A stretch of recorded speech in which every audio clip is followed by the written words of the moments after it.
Oh,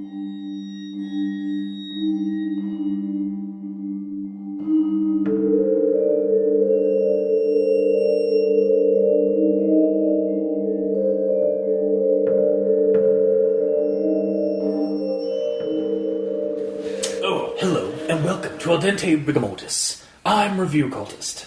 I'm Mikey, E stands for evil. And I'm the gamer in yellow. And we're here to discuss those internet stories, most creepy and most pasta, and be critically silly doing it.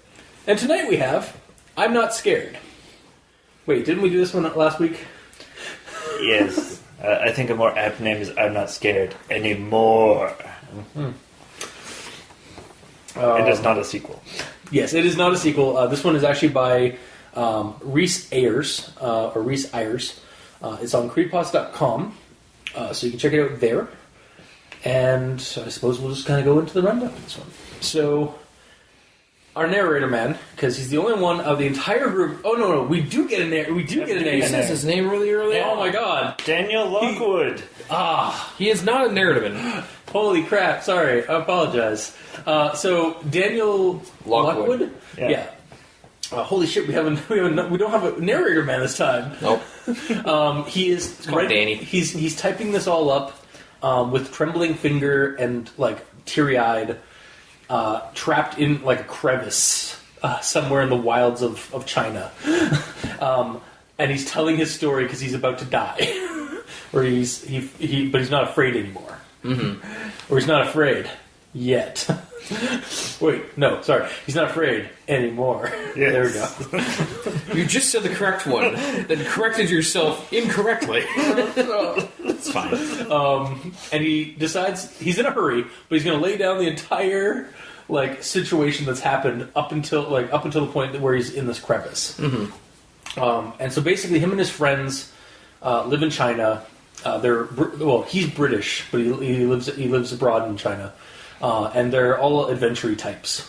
So they go out on hikes and in the wilderness and stuff like that, and they go to this place called this hiking trail in a park nearby Shidu, Beijing, and they basically wait till like starts getting dark to do it. Like they want to do like a night hike.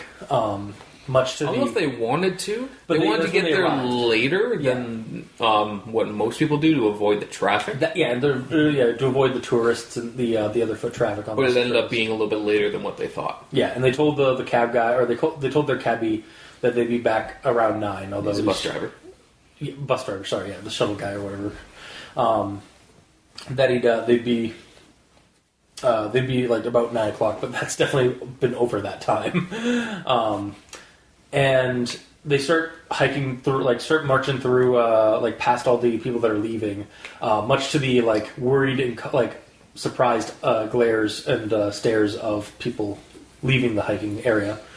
And they just kind of go on a hike for about an hour or so before they reach an intersection, or like a kind of a crossroad with a pagoda and a branch in the path, which one goes straight up the mountain and then will go along the back down to the main entrance exit area of the hiking trail, and then this other one goes off a short way to a lookout area where you can get a nice vantage point of the entire area. It's some cloud called name place. I don't remember what it's called, but yes. Yeah. So two of them stay at the pagoda to chill. Yeah, because they're a couple and they want some alone time. So the other ones go up to the spot and just kind of get enraptured by the beauty of the land and landscape, and it's all serene. Surely nothing wrong is going to happen now. And so after a while, they decide to return back to the pagoda, and their friends are missing. And it's like, okay, that's weird. But then one of them yes, actually, you're right. But then one of the girls sees something at the pagoda and screams, and then it's revealed to be the scalp of the girl, Sarah, that stayed there. Yes, wasn't my story. It's I'm watching you situation. Yeah, not every story with a Sarah is mine. Yeah. Okay. And so there's blood trailing off the pagoda into the woods. So they're freaking out. They start running, I guess, back down the hill or back down the trail. Yeah, This is where the direction they start going. Just peace out. Yeah, and then they also heard something moving around in the woods and some of that, so they started running from that. But then they all stop after a short while back down the hill, as there is this huge haunched figure in the middle of the trail. They can tell it's stature and such, but they can't make out much of its other details. It's 8 feet tall, even when it's hunched over. Yeah. It has black pits for eyes, really long arms. Arms that are practically dragged on the ground. Yeah, and it's clutching something that's dripping. Yeah, exactly. Yeah, it's holding some kind of piece of meat or flesh. And then it just starts running after them. And this is the point where Daniel, his name is? Yes. Yeah. Daniel basically just, I don't have to outrun the bear, I just have to outrun you guys. Accidentally, not on purpose, but basically runs through his friends who are still paralyzed and just lets them get eaten. Or at least one of them gets drumped on and then ripped apart. Mm-hmm. The one girl is behind him. And at this point, 3 of his 5 friends are dead? Yeah. Sorry, 3 of his 4 friends are dead. Yes. And then they... Well, can you be a friend to yourself? Does he... Does he go out with his 5 friends, or is it? I'm pretty sure his group is 5 people. I'm pretty sure it was 4 people plus. Yeah. So it was 5. Yes. Yeah. So 5 total. 3 of his 4 friends are dead. Yeah. Although one of them technically, we're not sure what happened to the guy who stayed at the pagoda. He might have gotten away. Possibly. Maybe. But then it's. Who's the girl behind him? Not Claire. Claire. Yeah. Claire's running behind him. He looks over and he sees that the creature has vanished from the corpse of their friend. Well, after running for a while. First, he looks back Yes. and sees the monster devouring his friend. Yes. Then he looks back again and it's not there. Yeah. And then he tells Claire, or shouts to Claire about that. And Claire looks back and then trips and goes over the cliff. Yeah. In comedic Monty Python fashion. Mm-hmm. Yeah. I mean, this is super serial, guys. Somebody just died. But it's also kind of funny. I mean, you say that, but when you first started doing this rundown, you're talking about this guy, he's about to die, and he's giving, his little story, and you're, laughing about it as you're saying it, so... We'll get into that. I think you're just a little morbid. Maybe. Just the way very, it is. very possible. Yes, it is. So he's just running. He keeps running, and eventually hides out in the crevice. Yeah, he openly decides not to go check on her. Yeah, because even if she's fine, she's going to get eaten by the creature. Yeah. And then he gets a call from Claire. It's you left me, and then it's it's here, it's right there, and then it attacks her, and we get to hear that for the whole for continuing. Yeah. And so he's just sits there in a ball or in a fetal position in the crevice with the phone still blaring the sounds in front of him, and it eventually goes away, and now he knows that the thing is hunting him, so he starts typing this up.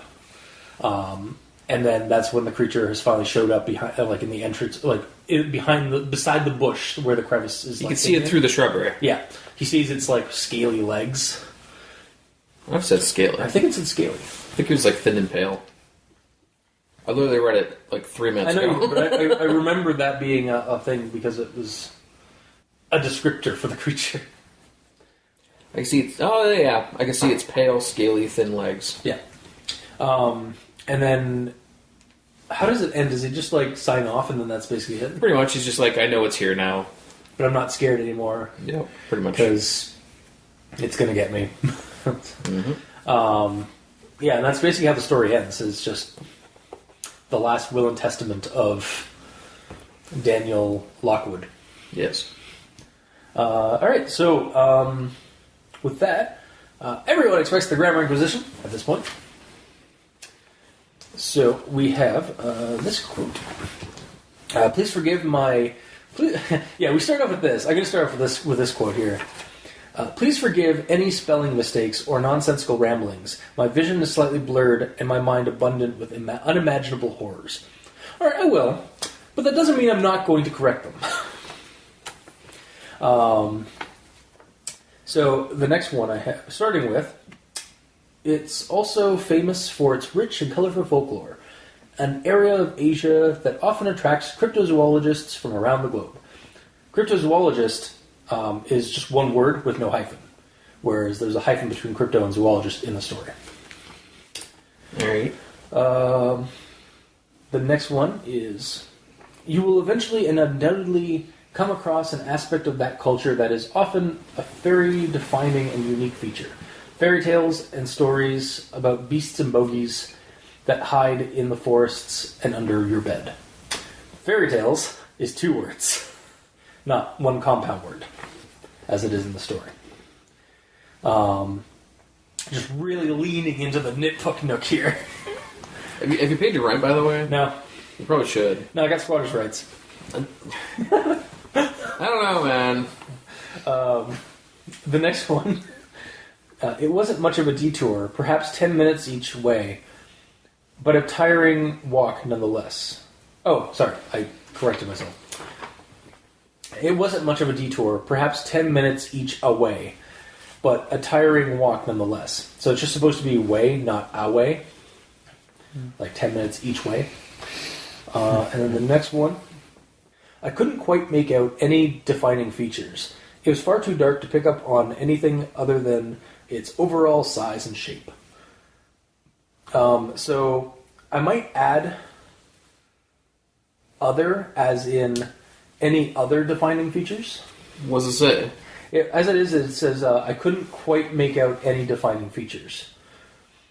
This one's a super nitpick one, because it was just like... The only defining feature that is mentioned is the silhouette and the black eyes.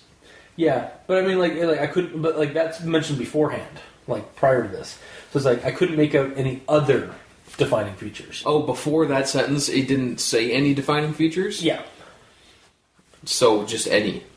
Like, other doesn't need to be there. If you're saying, I can't make out anything, any other things other than what I just said. Yeah. But if you didn't say anything... No, he did. You know, like the what he said earlier, like the description of his eyes and that stuff was mentioned prior to this. So it was after.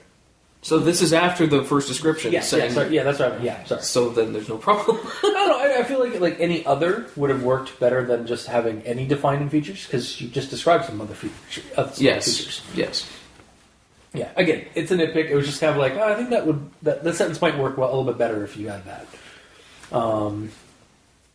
And then this something was dripping a thick liquid, which was pooling in the earth below. I think it should say was pooling on the earth below, because it's not pooling into the earth; it's pooling on the earth. How do you know? My God. And that's the end of my grammar inquisitions. They were super nitpicky. Alright. Mikey D says read all. Alright. We start with the front butt. That front butt, though. It is a creepypasta. There are still things in this world that haven't emerged from the darkness to reveal their twisted and unholy faces. But I'm not scared anymore. So, but... Yeah, that one's... I hear you. and I know that's wrong. But to me, it's still... in my head, it kind of works, but... Because it's a title drop? Yeah, because he's like saying, but... Like, I think regardless, I'm not scared would have worked. Or however, like, that could work. But, like, again, he's also, like, in a panic. So, like... The circumstance of the story works and it doesn't, like, makes it work, but it honestly shouldn't. Mm-hmm. Yeah. For me, I don't see when a front butt works ever. Like, there's always a better option. No, I agree, but, like, as I keep doing it, but... Dialogue. But at the same time, like, yeah, he's like panicked. He's like, oh, I should say, however, regardless. Then again, he's also like... He's been saying some colorful fucking words. That's actually also my notes as well. Like, he's very flowery with this brief rundown of events. Yeah, wait till we get to mine. Yeah. Yes. Another thing that I have is too many oars. Okay. Yeah, you only need 2. If you have too many, if you have more than 2, then like just a normal rowboat or something, then it's kind of unnecessary, right? Yeah. Unless it's one of those like double situations or one of the racing rowboats. Yeah, or a Viking boat. Yeah. A longboat, I believe it's called. Although they're just kind of hiking, so I doubt they'd be bringing something that huge. Yeah. I now believe that people have been possessed or abducted or probed or haunted or eaten or defiled in terrifying ways by horrifying things. Yep. That's a lot of oars. You could just do commas. Yeah, and then have one oar. Are those oars also common? No. No, it's just or. So it's very run-on-y. Because, yeah. Renani sounds like a weird type of like language. Run-on-y. It's Italian. It's a type of pasta. Oh yeah, it could also be pasta, yeah. But it's... Okay. Alright, and then I have another front butt. I like how we have the grammar position, and then I do stuff like that. I say stuff like that, run-on-y, which is not a word at all. I mean, to take us back, they come here to English better. You know? This is true. That's what you said. Oh, God. God, help us. Cthulhu, please. Destroy this world. Alright. Yes. These things I now know to be true, but I'm not scared anymore. It's a front butt. It's the same front butt, though. It's the exact same front butt. No, well, the sentence is the exact same. Yeah. It's the bottom one. Yeah. So a little copy paste. What would have happened, though, if the story was called But I'm Not Scared? Or But I'm Not Scared Anymore. Like, that was just the title. Would that be a front butt? Be a title butt. Yeah, title butt. Front title butt. Yep. Alright. The next sentence I feel needs a comma. Okay. Whatever had ripped it from its owner did so quickly and with almighty strength. So I feel it should be whatever had ripped it from its owner, comma, did so quickly and with almighty strength. Gotcha. Yeah, I can agree with that. Then the next one I have is a missing B. Okay. The word, not the letter. Okay. I was like, okay.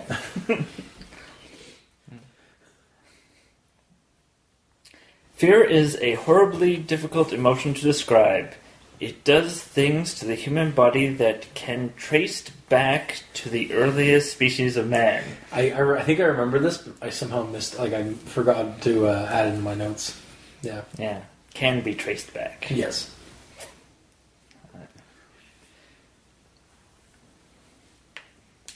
Then I feel this needs a comma as well.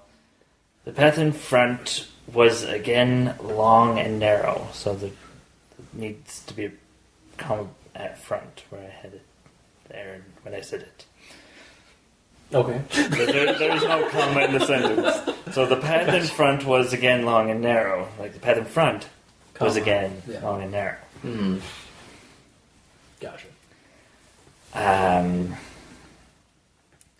The next grammar inquisition I have is there is no floor. It's ground. So he mentions floor when talking about the ground. He does multiple times. I know, but... Is that the floor out there? Yes! It's the floor of the forest. The forest floor. That's literally a term. Yeah, but people don't say... Americans don't say that. Maybe the British do.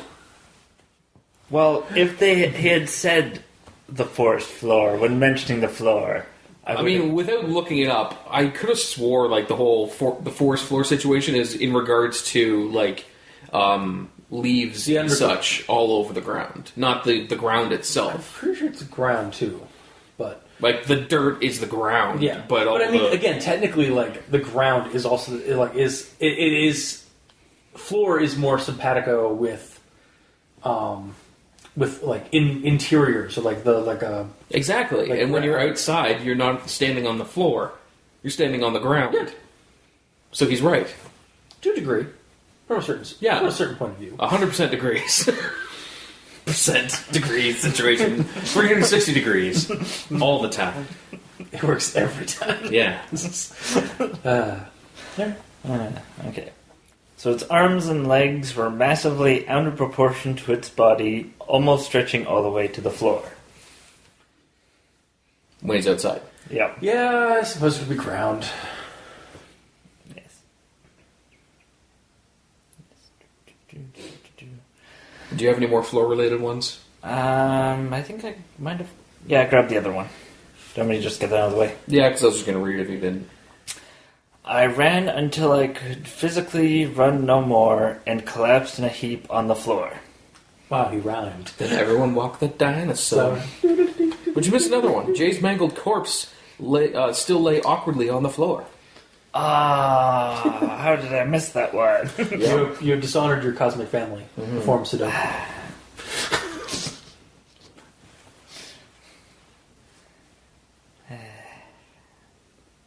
Sudoku has no effect on me.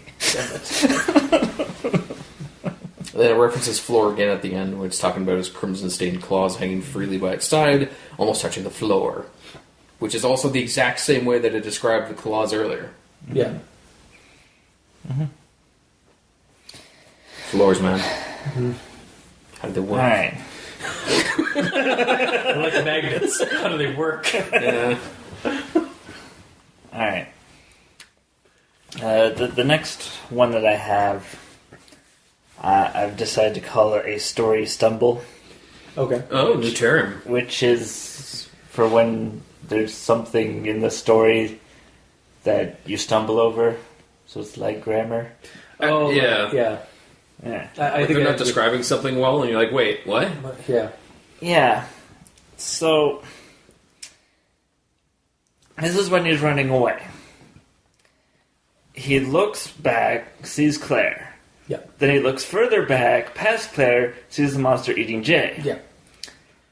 And then, as soon as he's finished describing what the monster's doing, the next sentence is, I turned again, making eye contact with Claire, whose face was a mess of colors, and her makeup was sent sprawling across it in a mixture of sweat and tears. And I'm just thinking, are you even looking forward? No, he's not. How have you not tripped over and fallen off a cliff? Yeah, and my note at this is like, you're not looking where running. He's gonna run off a cliff. And then next thing I know, Claire's running off a cliff. And I'm like, she looked back. Really, he just lucked out. In that instance, he lucked out perfectly. Because, like, he was looking back and not paying attention, and he's, like, running. Could have hit a tree, could have hit the side of the mountain, could have fallen off a cliff. No, he's fine. And then Claire tried to do that, and she's like, whoa! You see, the reason she couldn't do that is because Dan is always super prepared for basically anything. Yes. So there's been a couple situations where he needed, say, a mirror. So he found a wrecked motorcycle at some point and took one of the mirrors off, and it's in his backpack. So in this situation where he's running away, he just has a mirror or that he's holding out as he's running away, so he can like look at the mirror to see where he's going and see behind him. Or, like in Kung Fu Hustle, he has two knives dropped stuck into his shoulders. Yes. And he's just like, that was a reflection. Yes. Exactly. Oh, That's God. another option. Also, Before he ran, he just pulled out two knives. Then ran. Went. Sorry, physical jokes. To jump on your bandwagon there, Gamer in Yellow. He succeeded in his QuickTime events, whereas Claire did not. Yes, indeed. Claire missed that one to avoid the route. Yeah. And she died. Cuts to black, face to black with the red letters. Mm-hmm. Claire died. well, but not right away. Claire's doomed to be dead. Claire will die. Yes. Alright, and that's the end of my grammar inquisitions. Alright.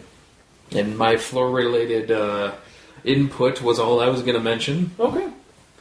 Then I guess we move on to actual thoughts. so I'm going to start with this one. I have to be brief, for I don't really know how long I have until it finds me. You wrote a fairly detailed 7-page story. That's being brief? Yeah. My first note was essentially the same thing. Like, comparing this to the other, I'm not scared, this is way longer. Yeah.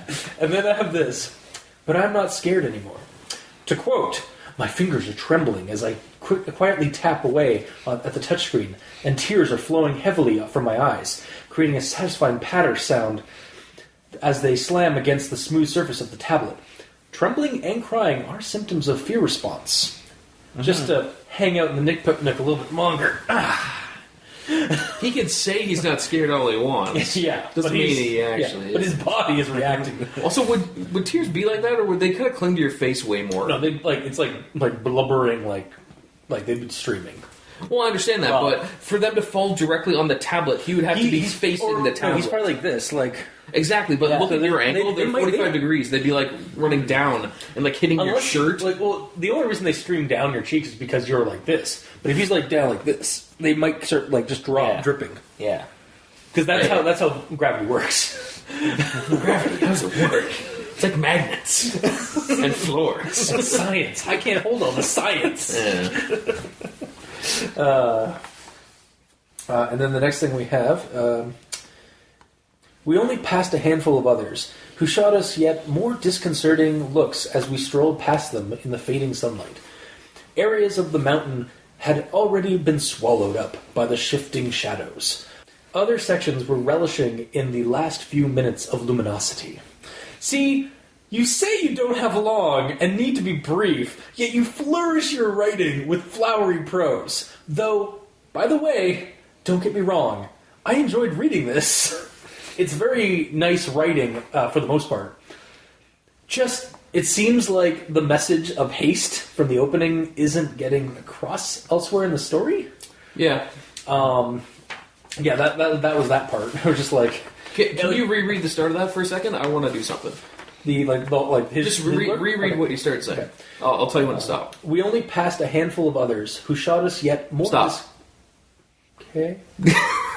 When I read it to that part... We only passed a handful of others. Who shot us? I just mentioned a bunch of people coming in. Don't go in there. Okay. It ruined it temporarily for me. I guess. I think that's a story stumble. It's like, wait, what? And then because you didn't read farther ahead. Yeah, kind of. That's just my own stupidity, though. I think it's not so much your stupidity; it's just that you read too well in the moment. Yeah. So you're just you're not waiting to build the story until you've gotten to the end of the sentence. Yeah. It's like as these people are being drawn in my mind, they're being drawn with like assault rifles. They're being fabricated with guns. Oh my god. No, I'm contracting your fibrosis. No. All right. The next one I have. Oh yeah, this is the nitpick. Nitpick nook time. Yeah. Was there just one of them, or had a whole clan of monsters evolved in this untouched region of China? Untouched? I know it's not super populated, but you're only an hour or two walk from a touristy area. Googling the area and nearby town of Shidu, there's a fair amount of human activity in the region. There's a pagoda there. There's a pagoda. Yeah, no. It's a straight up hiking trail. Yeah. So it's and again, I've if you type in Shidu, Beijing, region, it's only 10 or so kilometers across, that mountain, the area that he's in. Yeah. And it's not super populated. Like I said, it's kind of more like Mont Tremblant area in Quebec. So there's a straight up sign that says this is the high cloud viewpoint situation. It's more. I almost feel like it almost looks more populated than Algonquin Park. Yeah. Which Algonquin Park has a highway that goes through it, and it's at least it's a few hundred kilometers of woodland area. Mm-hmm. And they have a few portaging areas and campgrounds along trails throughout, dotting the entire park area. But this place has literally towns along in the river valleys, all throughout it. It's not really untouched. It's rural. It's out of the way, but I wouldn't call it untouched necessarily. Like it's What if it said partially untouched? Mostly honestly, untouched. Honestly, like untouched, just like it doesn't- Yeah. yeah. It's like it is a remote area, so like had evolved in this rural region of China. Like that would have been more sense. Yeah. Like literally, and for every image, I like almost all the Google images of Shadu National like woodlands or parks it looks kind of rural, and there's a lot of forested mountain areas there. But there's also a lot of tourist like camp and hiking like settlements and centers there. What So kind of sucks is like it doesn't need to be there in the story. It could be way past that. Yeah. It could be they kept walking until the trail ends, and then they decided to make their own path through the woods. Yeah, because it's just like there are more mountains farther north. Like I think it should have like maybe pushed a little bit farther. Yeah. Now, to be fair, the author of the story did base this like whole hiking trail on an actual experience. Like he does go hiking in this region. Is he a zombie? No, His own experience. And to that point, he actually modeled the monster after the Chinese equivalent of Bigfoot, the Yeren, or the Wild Man in Chinese. And the story, again, like I said, the story is based off of a hiking experience he's had in the Shadu region. However, I assume the attack was not fictional or was not factual. Maybe it was. What he doesn't add in the story, or like what he made fictional in the story, is that he didn't get eaten by the monster. He actually survived and went on. No, but yeah, that was the region thing. Kind of like threw me off a little bit because of like it's not really untouched. But that's also really kind of a nitpick. Yes and no, because I'm with you. Yeah. And then on the topic of the monster, again being the Yeren, or based off the Yeren, the Wild Man Bigfoot, it's not bad. It's fairly well described for the situation and time at hand. Like it is dark. It is like a nighttime encounter, so we do get like a good physical description of it, but we don't get fine details. Here's the thing, though: it could just be Slender Man. With the amount of things that's described, I'm not gonna it says black eyes, Yeah. but that literally could just be the moonlight. If he's leaning ahead, the shadow of his eyebrows is making his sockets black. I will say Yes, Ms. Mikey? It's clearly the Seed Eater. See, I was going to go with the Jin Shu, the hopping corpse zombies, because of the way like it had like giant claws, and it that was the first thing that But came it just to mind. sprinted at them, though. Yeah, that was the first thing that came to mind when I first read the description. Because of because again, like they have giant like gnarled claws, Yeah. and it kind of looked like a giant haunching like corpse creature. Mm-hmm. For any that don't know, and may or may not have played Darkstalkers, the video game, a long time ago, like Heisenko from that game. Yes. Well, to be completely honest, my first vision of the creature was the sort of Jekyll and Hyde monster from Looney Tunes. Really? Wow. Yeah, fuck it. Well, I still think the creature, like the description that we do get for the monster, is nice, and enigmatic, yet also like conveys that it is hostile as fuck and will kill you. Yeah. Like the guy is like, because of the situation, like it's satisfying, like the way we get the monster, because he's not worrying about what the monster looks like. He's more concerned with the fact that it's ripping his friends apart and trying to get to him. Like, to the point that this is me saying this, I normally want to know more, and I didn't have that. I didn't have to ask for more. I was going to ask you, because I was curious if you'd actually had that. Because it does this properly. Yeah. Honestly, I wanted less. So What didn't you want? I just didn't want the monster shown at all. No, it's invisible. Well, like just blurs, and then people are dead. Yeah. Seriously, though, what'd you want? What is too much for you? I'll get into my thought here. Scaly, thin legs. All right. That did mildly throw me off with the scaly legs when I read that it was based off the Yeren. But then again, like other big feet across the world do have other like odd descriptions and stuff to them. Like some of them are scaly, some of them are more like hairless. Wild men, like they are more wild men than like they are like Bigfoot, like all hairy monsters. Yeah. But sorry, go on, Mikey. All right. So when he first meets the creature, Yes. Hi, how are you doing?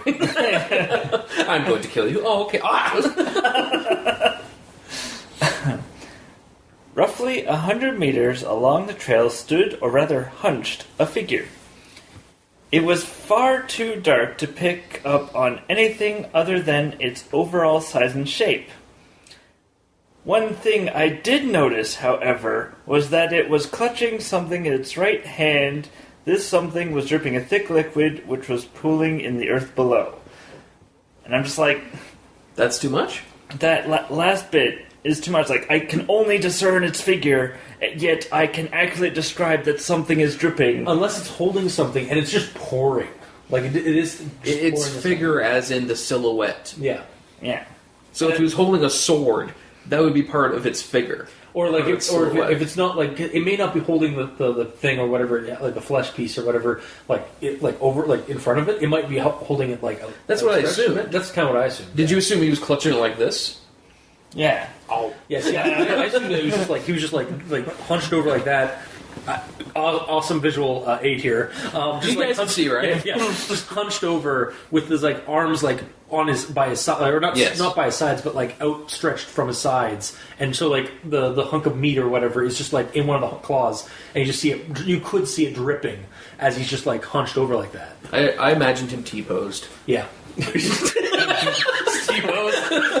holding onto the piece of meat, just like Yeah. God, that would be terrible. Especially if it starts like started moving, like it would be hilarious and terrifying at the same time. I It's guess. just gonna clothesline you to death. Yeah, totally. The clothesliner. Yeah. No, it's just his animations aren't done yet. They haven't been rigged to a skeleton, that's all. And then, to continue on... Oh God, it's a princess. Sorry. Oh yeah, that's true.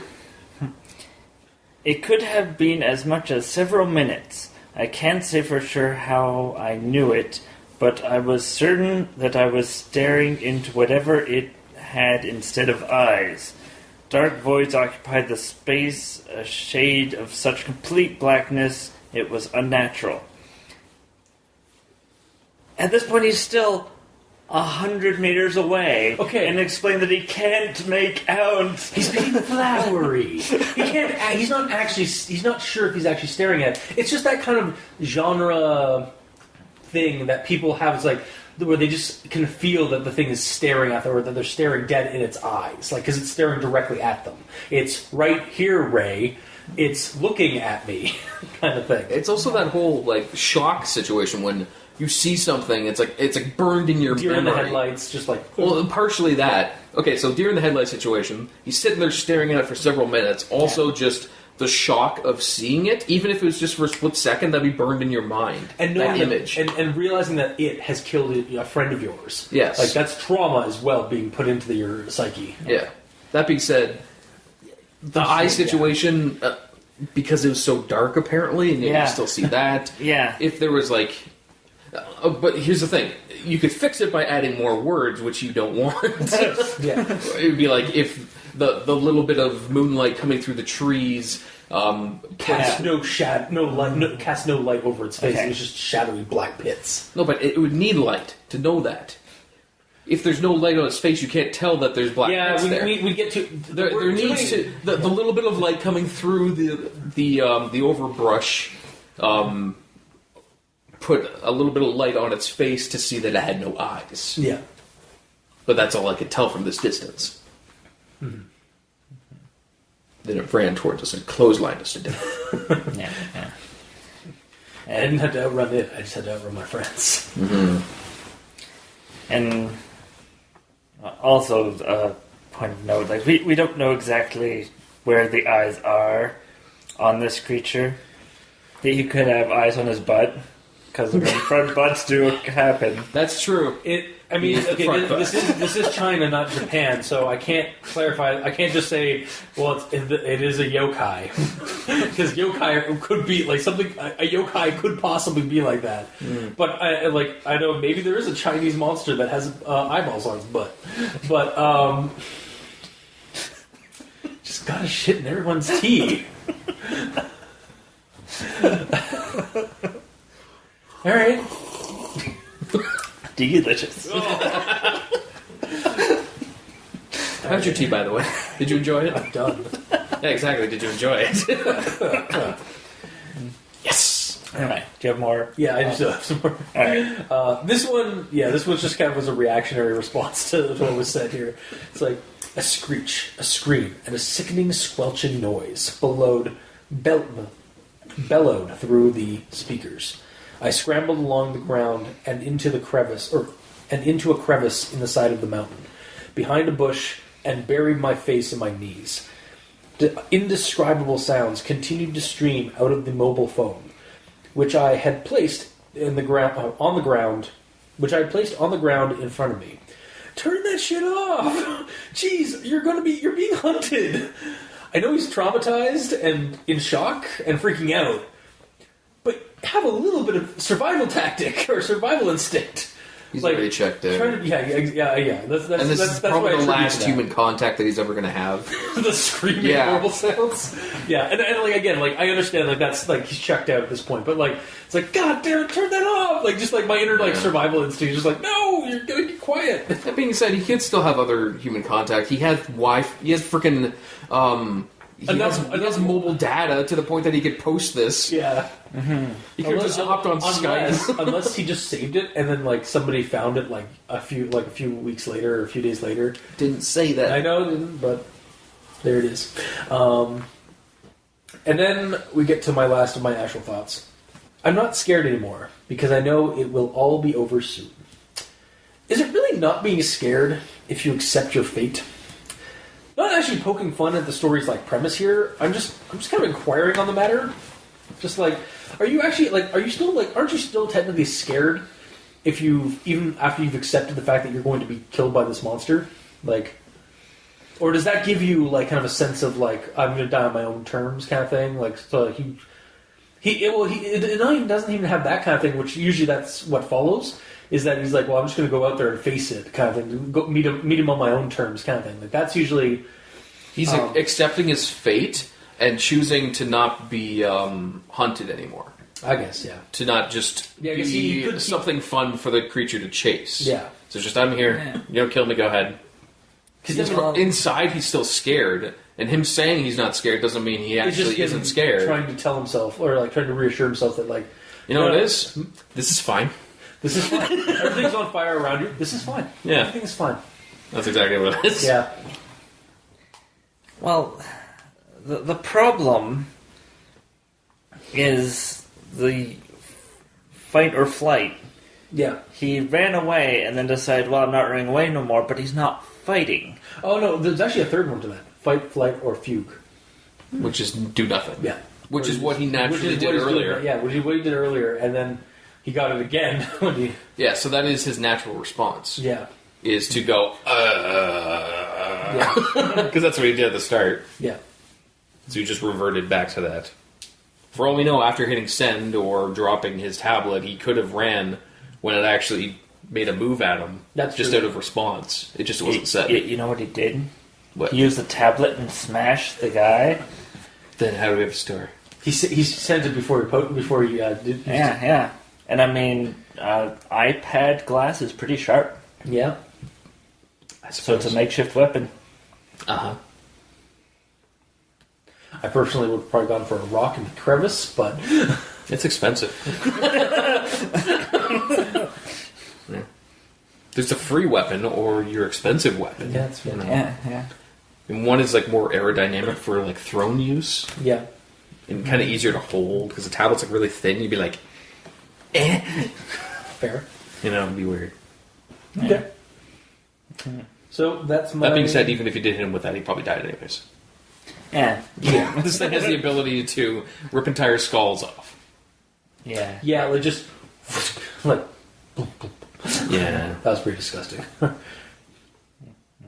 Pretty graphic moment, though. But yeah, that's my actual thoughts. Alright, and my next thought that I have here is also in regards of him saying too much. At the end? Being very flowery. Well, looking past Claire, I could see the thing sitting atop Jay's chest and greedily gnawing on his face. And I'm like, Right, the eyeball thing. no, you didn't. You're on a trail running away. There's bound to be trees and stuff that are blocking your view, and it's getting darker. Yeah, no, That's I'm true. not gonna lie. The eyeball, like him, like seeing in detail the thing, picking the things, his eyeballs out to the point where the tendons are stretching where they shouldn't be stretching. It's like he's this close, like Yeah, me no, to you. exactly, yeah. Just I was going, like, interesting. I was like, that's a little too descriptive, guy. Yeah. Meanwhile, earlier when he first saw the creature, it was mostly in shadow, and you can only see its silhouette kind of Exactly, deal. yeah. Yeah. Unless it is a really bright night, and everything is actually very easy to see all the Yeah. time. And then he also explains that his eyes are teared up because he's so scared and Well, and whatnot. before he so- was vomiting too. So Yeah, so it really makes it really That hard to one part believe is that he pretty can bad, see yeah. that. Yeah. What's happening. I'll give you that. Like the most he would see is the creature on top of his friend, just pulling ripping it. pieces Yeah, off. that's all you need, Yeah. right there. Yeah. In this instance, less. Oh, again, much like I said in horror stories, less is more. Especially in this situation where you are running from the thing and you're just like quickly looking back and like, oh. Unless you're trying to make gore porn, then more Yeah. is more. Yeah. Like if this was a movie, that would work as a movie scene Because there'd be a because camera there's a there. camera watching it. But like If it was found It's- footage, though, in found footage, yeah, you wouldn't get that. yeah. It would Unless be- he somehow, like, as he was running, he stopped in the fugue situation again, and just started staring at it and zooming in. Just have a tripod, got a light going, zoomed way the fuck in. Yeah. Yeah. And then my other thought is that if they are, in fact, in a remote area of China, they probably wouldn't have cell phone signal. No. So they wouldn't have the access to actually post the story. Hence, like the situation for this one is probably that like the phone was or the tablet was found later. How do or you something know like that they don't have signal? Well, I did a quick look at the signal, Did you actually? Oh, that's awesome. and the remote areas of China do not have cell phone coverage. Does Shidu Beijing do? I tried to find that, but I didn't actually find out where that was. Oh, really? So I couldn't I map found it on the map. I found it pretty. Oh, you mean on the on the map? On the cell It's- phone map. It is. Yeah, it is. Shidu is surprisingly far away. Or not far away, but it is Well, like not where I expected when you look because Beijing like is a little bit ways away from it. and it's west of Beijing, right? Yes. Well, on the cell phone map, the more west you go, the less likely you are to have cell phone signal. That makes sense because it is the interior of China. Yeah. The northern interior, I think, is right. Mm-hmm. Yeah. Yeah. Yeah, and again, like I'm not saying that like, it's like this area was super populated, like or like super like urbanized, but like it's not as untouched as he's like by just saying it's an untouched land. Like it's there is a fair amount of human activity in the region. So based on Google Maps and like all the images I looked up of like Shidu and like the wilderness parks around that area, like it is scenic, very scenic and rural, like out of the way. But like they literally like there are river like dry. I saw like, a bunch of pictures of people like walking along like a dry riverbed, and it looked like this looks fairly remote. But then I looked over, and right next to the edge of the riverbed, there is a blue garbage container, and like human infrastructure for like a national park kind of thing. For all we know, maybe that pagoda was like a cell phone booster situation. Yeah. Yeah. They have Wi-Fi set up there. Yeah. Yeah. A roaming hotspot. Yeah. Yeah. There you go.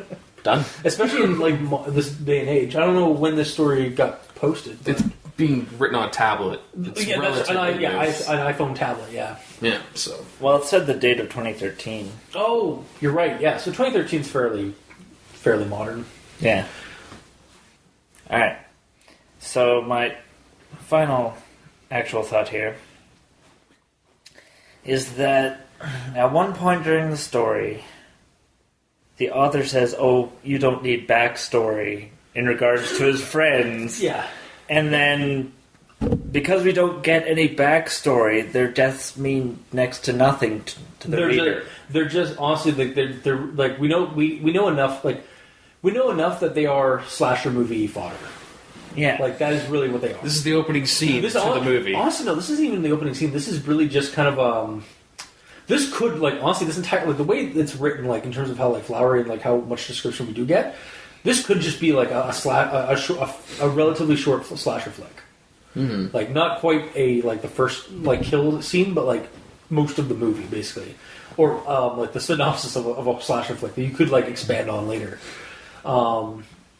Yeah, honestly, yeah, the characters, like, yeah, again, we don't get any personality whatsoever. They're just meant there to die. Mm-hmm. From a narrative point of view. I mean, like, again, like, he's also, again, not sure how much time he has, so he's not going to, like, give you their life story. Yeah. But, He's just going to write down 7 pages. Yeah. Yeah. He is going to write down 7 pages of very flowery described story of the situation that Not pay respect to his friends. Yeah.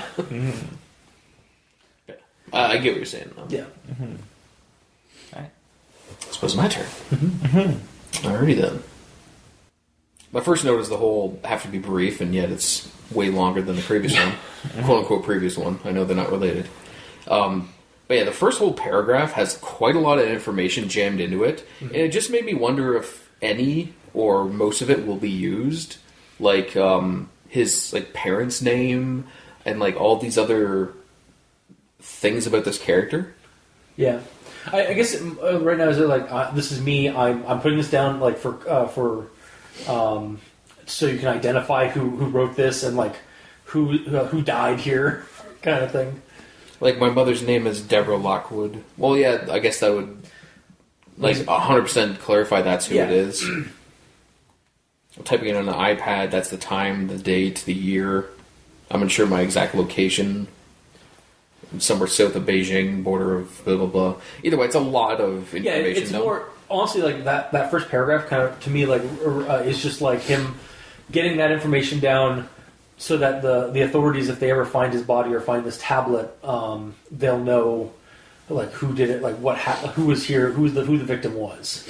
Yes, because especially after seeing his friends get like ripped apart, they may not be able to recognize him.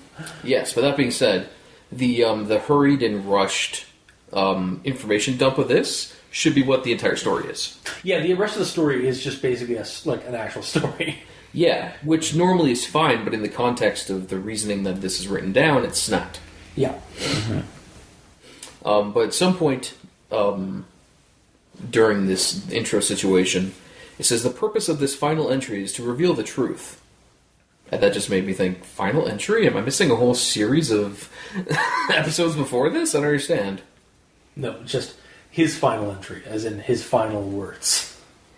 Yeah, but saying that it's a final entry makes you assume that there are previous entries. That's an assumption. Mm-hmm. I hate assuming, but when it makes you assume, it makes you assume.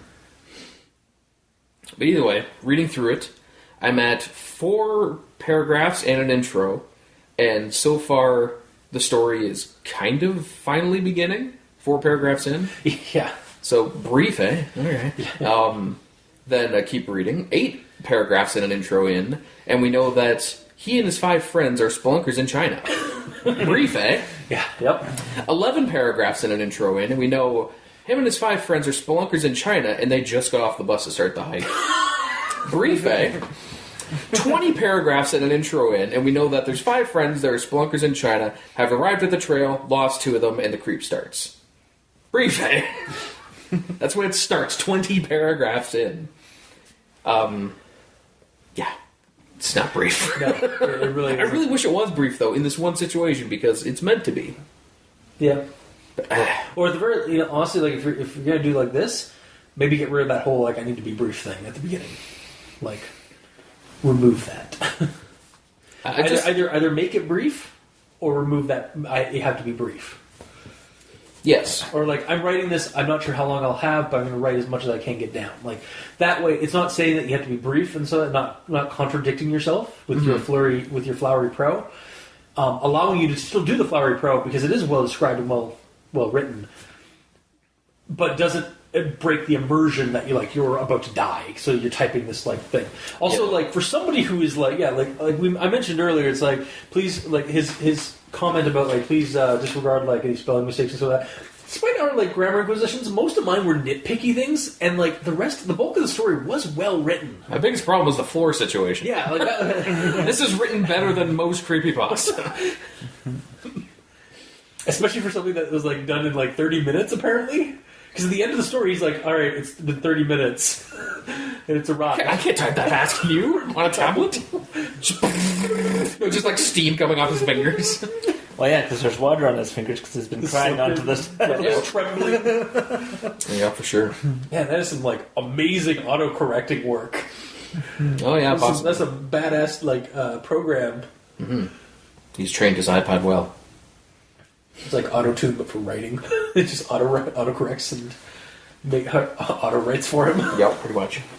Or just doing it through speech. Except you wouldn't want to because that would attract more noise. Oh, that's true. I mean, he doesn't care though. Yeah, apparently. Yeah. This creature's there. It's like, hi, I'm just making a note here. All right, I'll wait. You done yet? No. Finish your story? No. All right. Just picks up a piece of his friend. Oh. Starts eating him. Yeah. But anyways, and then there's the two situations of the random people where the last few drips and drabs of sightseers were funneling out of the narrow opening ahead, shooting us. Shooting us, i.e., gamer doesn't know how to like continue, doesn't know how to wait until the end of a sentence before he starts making assumptions. Yep. I live in the moment. That is both a good thing and a bad thing. And then later on, we only passed a handful of others who shot us yet more. It happened twice. Gun down. But yeah, that one has also shot us more disconcerting looks as we stroll past. It just made me laugh both times. And then, the only other note I have is it was clearly identifiable as being Sarah's head in regards to the scalp. And the only thing I have to say is it would be a Sarah, and she would be a blonde, of course. Has to be. If there's any Sarahs out there that are not blondes, I would love to know. Because it seems like every Sarah is always a blonde. I thought for a second, I thought it was like, if you're a Sarah and you're not blonde, send pics. That as well. I need proof. No. I'm joking. Yeah. God. Because I don't believe it's possible. Wow. Yes. So is that your actual thoughts? Yes. Okay. So I guess we'll move on to final thoughts. So the story is very colorful, is very colorfully described, and the situation is pretty simple and clear cut. However, while I like the writing, I feel it's almost too well written for the starting statement of having to make this brief. Mm-hmm. If that got removed, I feel the story would be easier to swallow on an immersion level, as keeping that in mind complicates things. Otherwise, I would certainly recommend this. It was a simple but well-written story, and had a good creep to it with the enigmatic monster and its violent attacks. It's a very it is a simple kind of slasher movie premise, but it was enjoyable. Basically, the whole way through, aside from our obvious the issues we've had with the story. So yeah, I recommend it. Mikey needs to retrieval. It's interesting, and he is actually afraid at the end, as we discussed. Mm-hmm. So, I mean, the title doesn't really work. You didn't get what you thought you were going to get coming into this? Well, it would have been better. It's like, I have accepted my fate. Yeah, You kind of assumed like by the end it would be a predator situation I feel like where he's like in a hole, he's like making traps and shit. I'm not afraid of you anymore. Come on, kill me, do it. do them here! Kill me! He kicks a log. And I feel like some like a good title for this would be like Trapped in Shadoo, or like trapped in rural China. Trapped up Shadoo Creek without a paddle. Sorry, I had to. I'm sorry.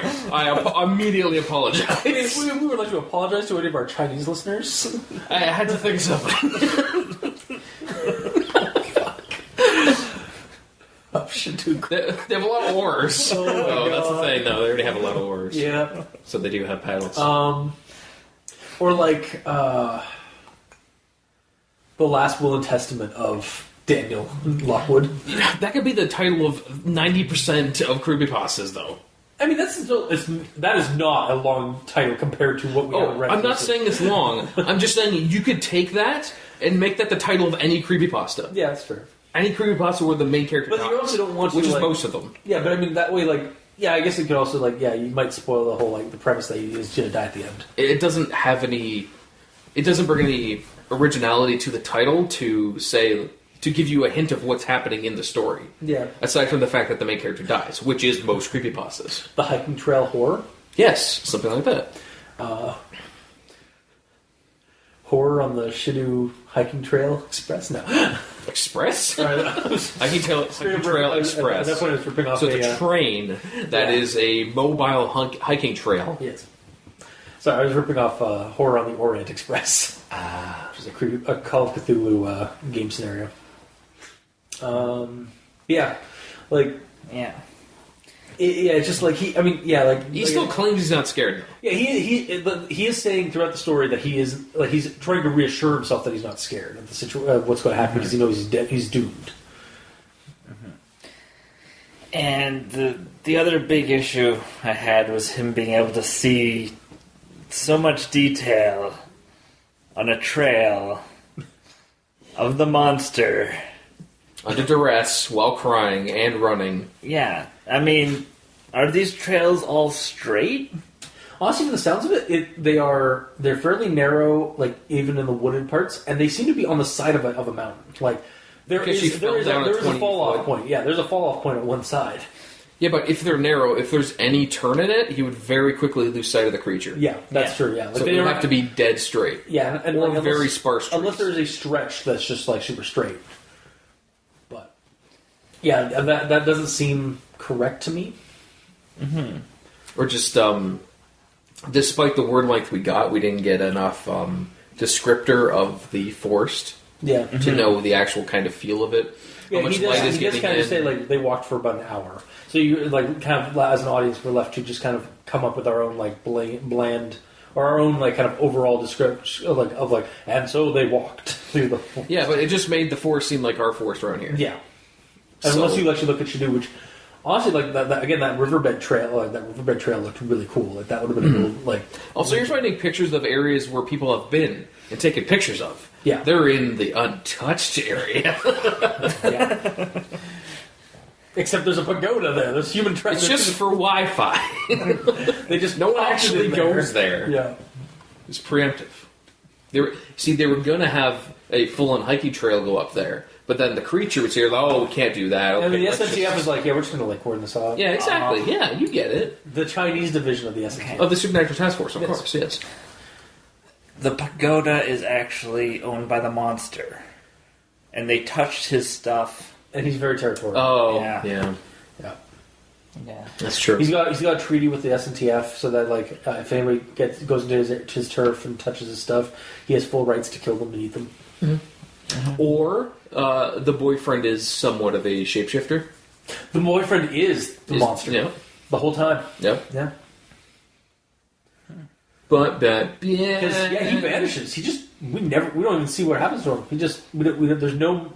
He's gone without a trace out of the story after they leave him and Sarah at the pagoda. Mm-hmm.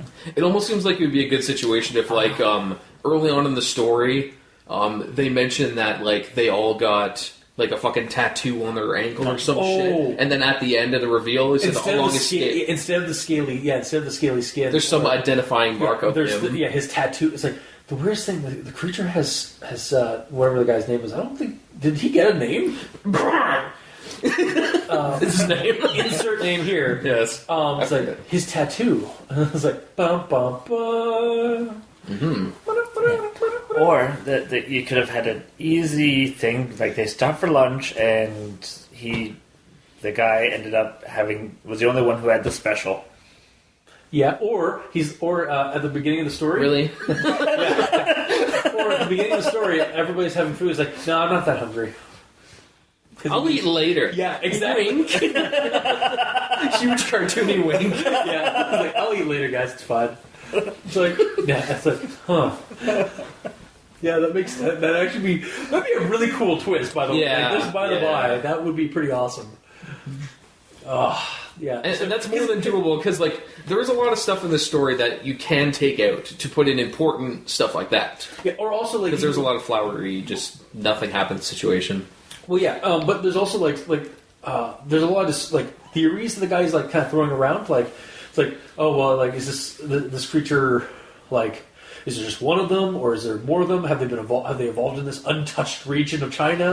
Or and then like when he sees like, why does that thing have my buddy's tattoo on his leg? Yeah. Dun, dun, dun. And then it's like, oh, and it leaves it open as like, oh, like for it's going to leave it to assume, but in a satisfying way, that the guy was the monster, his buddy was the monster.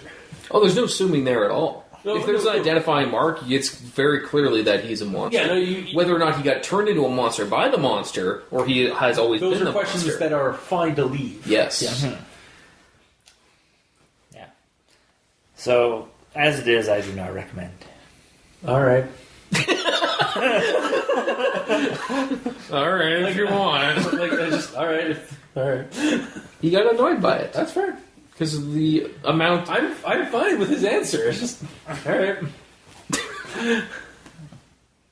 Okay. Gamer? So, my turn.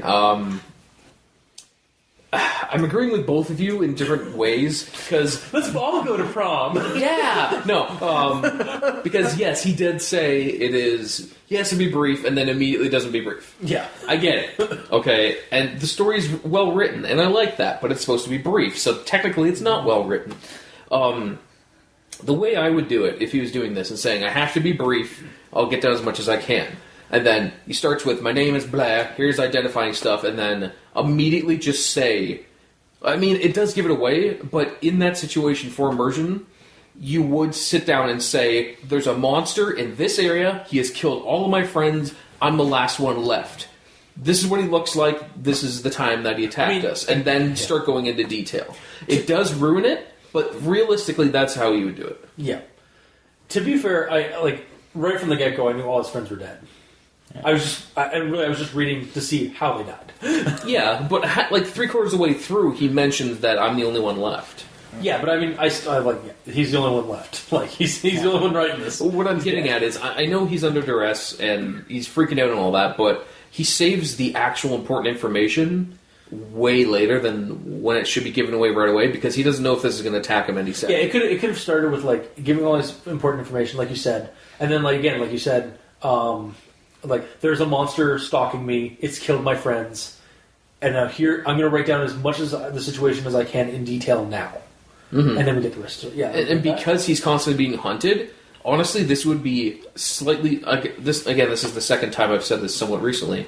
It would be better in a somewhat journal kind of format, where you pump out a bunch of information really quickly and then, to tell what his situation is, hit send, and then immediately run to like another safe area, tell a bit more information, shit, here coming, send, next one, and then...